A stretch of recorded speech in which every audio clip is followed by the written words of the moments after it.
थोड़ी सी चांदी बढ़वा लेते हैं। और पूजा के बाद चूड़ी या छल्ला मालाएं अपने सीधे हाथ में धारण करती हैं। और इस डोरे को भी देखिए पूजा करते समय हम तैयार कर लेंगे, इसे भी सीधे हाथ में ही हमें बांधना है। और इस डोरे का भी विधिवत पूजन किया जाता है। तो यहाँ चौकी पर हम इस डोरे को रख लेंगे और सबसे पहले जल के छींटे देंगे, फिर कच्चे दूध के छींटे देंगे, फिर वापस से धूप घास की मदद से इस डोरे पर छींटे लगाएंगे। चंदन, रोली, अक्षत, पुष्प अर्पित करेंगे। जिस तरह से हमने सभी देवी देवताओं का पूजन किया है, ठीक उसी तरह से हमें इस डोरे का भी पूजन करना है। अब देखिए गौरी माता को यहाँ पर कुछ सुहाग का सामान हम अर्पित कर सकते हैं, या 2 चीजें, 5 चीजें, जितनी आपकी इच्छा हो अर्पित करें। अब देखिए संतान सप्तमी के व्रत में सात सात मीठी पूड़ियाँ बनाई जाती हैं। 9 वर्ष अब आपका पुत्र 12 वर्ष का हो गया है, आप उसके विवाह की तैयारी करवाना शुरू कर दीजिए। राजा ने अपने पुत्र के लिए दूर देश की एक बहुत ही सुंदर राजकुमारी से अपने पुत्र का विवाह तय करा दिया।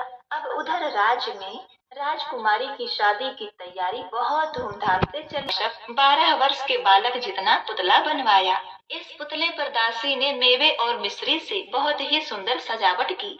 उसके बाद दासी ने उस पुतले को बिल्कुल एक दूल्हे की तरह सजाया और एक पालकी मंगवाया। दासी ने उस चावल के पुतले को बहुत ही सुगंधित कर दिया। प्रेम से बोलिए भोलेनाथ और माता पार्वती की जय।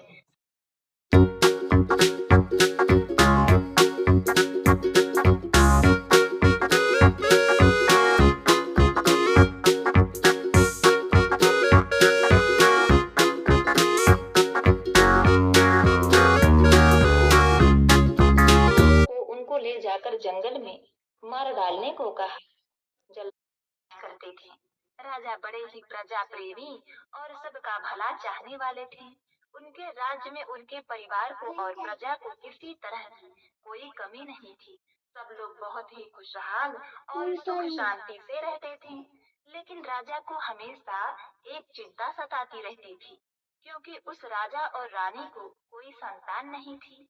एक दिन राजा सुबह सवेरे सैर पर निकले, तब एक औरत अपने घर के बाहर झाड़ू लगा रही थी। राजा को देखकर वह बोली, हे भगवान, आज सुबह सवेरे कैसे मनहूस आदमी का चेहरा देख लिया। आज का दिन तो बहुत खराब जाएगा।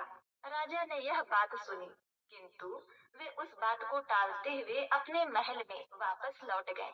राजा पूरे दिन इसी घटना को याद करके दुखी और परेशान हो गए। रात के भोजन के समय जब उनकी रानी ने उनके चिंता का कारण पूछा, तो उन्होंने कुछ नहीं कहकर बात को टाल दिया। लेकिन जब रानी के बहुत बार पूछने पर कि हे महाराज, आपको क्या चिंता सता रही है, आपको किस बात की परेशानी है, तो राजा ने अपनी रानी को सुबह वाला घटनाक्रम बता दिया। राजा की बात सुनकर रानी को बहुत दुख हुआ। वह प्रजा की देखभाल में कोई कमी नहीं रखती थी और ऊपर से भगवान शिव और माता पार्वती की बहुत बड़ी भक्त थी। लेकिन फिर भी उसको संतान न होने की वजह से लोग उसका चेहरा देखना अशुभ मानते थे। राजा की परेशानी की वजह से रानी को भी चिंता हो गई। इस प्रकार रानी को दुखी देखकर रानी की जो दासी थी, उसने रानी से वह बात पूछी। उसने कहा कि हे रानी साहिबा, आपकी चिंता का कारण क्या है? वह क्या चीज है जो आपको परेशान कर रही है? रानी ने उसे टालना चाहा, लेकिन दासी के बहुत आग्रह करने पर रानी ने अपनी सेविका को राजा के साथ सुबह जो कुछ भी हुआ था वह सब सुना दिया। इस बात पर रानी की सेविका ने उन्हें विश्वास दिलाया कि आप मेरी बात मानो और जैसा मैं कहूँ वैसा ही करना। इस पर रानी ने अपनी दासी की बात मान ली। रानी की दासी ने अगले दिन पूरे राज्य में मुनादी फिरवा दी कि रानी गर्भवती हो गई है। इस बात से राजा बहुत खुश हुए। इस बात से खुश होकर उन्होंने ढेर सारे उपहार प्रजाजनों में बंटवाए। और जब राजा रानी से मिलने गए, तो दासी ने उन्हें रोकते हुए कहा, हे महाराज, क्षमा कीजिए, जब तक रानी को बालक नहीं हो जाता तब तक आप उनके कक्ष में प्रवेश नहीं करेंगे। राजा के बहुत मनाने पर भी दासी नहीं मानी और राजा वहाँ से रवाना हो गए। अब एक दिन रानी बैठी बैठी परेशान हो रही थी। अपनी दासी के कहने पर रानी ने राजा से ही नहीं बल्कि पूरे राज्य की प्रजा से झूठ बोला था कि वह गर्भवती है। धीरे धीरे करते करते 9 महीने पूरे हो गए। तब रानी को दिन रात चिंता सताने लगी। रानी बड़ी मुश्किल में फंस गई थी, क्योंकि उसे पता था कि राजा कभी भी आकर उससे पूछ सकते हैं कि बताओ हमारा बालक कहाँ है। तब रानी राजा को क्या जवाब देगी? रानी ने यह अपनी दुविधा अपनी दासी को कह सुनाया, लेकिन दासी ने विश्वास करे। तब दासी ने पूरे राज्य में एक बार फिर से 18 वर्ष की उम्र हो जाएगी, तब उसका विवाह करेंगे। तब आप मंडप में ही देखिएगा। यह कहकर दासी राजा शिव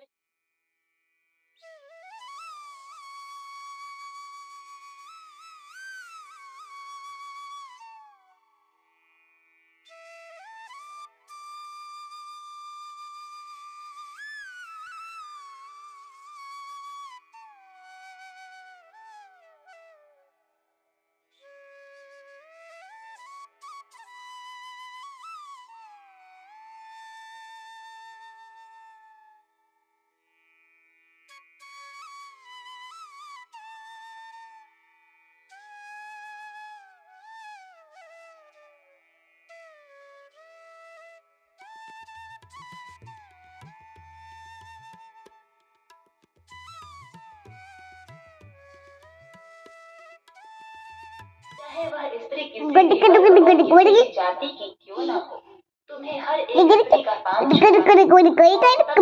नहीं छोड़ना है। तुम्हें अखंड सौभाग्यवती भव का आशीर्वाद ना दे दे, तब तक तुम किसी के पैर मत छोड़ना।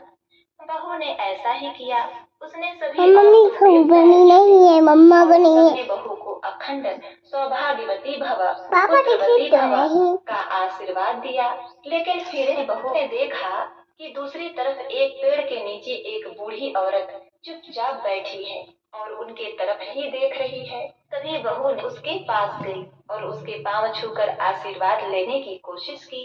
तब बूढ़ी मैया ने बहू को सुखी रहने का आशीर्वाद दिया, लेकिन तभी बहू ने बुद्धि चलाई और मैया के पैर नहीं छोड़े। परेशान होकर बूढ़ी मैया के मुख से अचानक निकल गया, अखंड सौभाग्यवती भव। इतना भागते आई। मैया से बोली, हमने आपको पहचान लिया, वापस नहीं ले सकते। आपने हमारी बहू को अखंड सौभाग्यवती भव का आशीर्वाद दिया है, पुत्रवती होने का आशीर्वाद दिया है, तो अगर आप हमारा बेटा कैसे रह पाएगी? यह सुनकर पार्वती माता रानी पर हंसने लगी और कहने लगी, तुम बहुत चतुर हो। और तब माता ने उन्हें आशीर्वाद देकर कहा, हे रानी, भादो मास के शुक्ल पक्ष की सप्तमी तिथि को संतान लेना। जिस प्रकार आपने रानी को पुत्र देकर उसके बाझ होने के कलंक को दूर किया, उसी प्रकार इस कथा को सुनने वाले, कहने वाले और पुकारा भरने वाले 9 वर्ष की आयु में इस क्षण भंगुर संसार को छोड़कर चला गया। अब तो रानी पुत्र शोक से अत्यंत दुखी हो व्याकुल रहने लगी। रानी ने जल्लादों को उनको ले जाकर जंगल में मार डालने को कहा।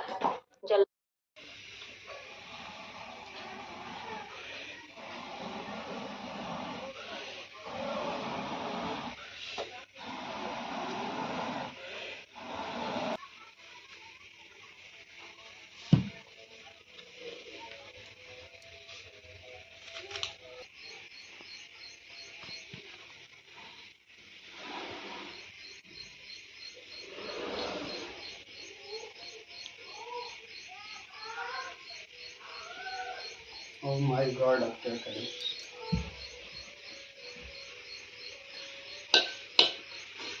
काहे हम भाड़ा के लिए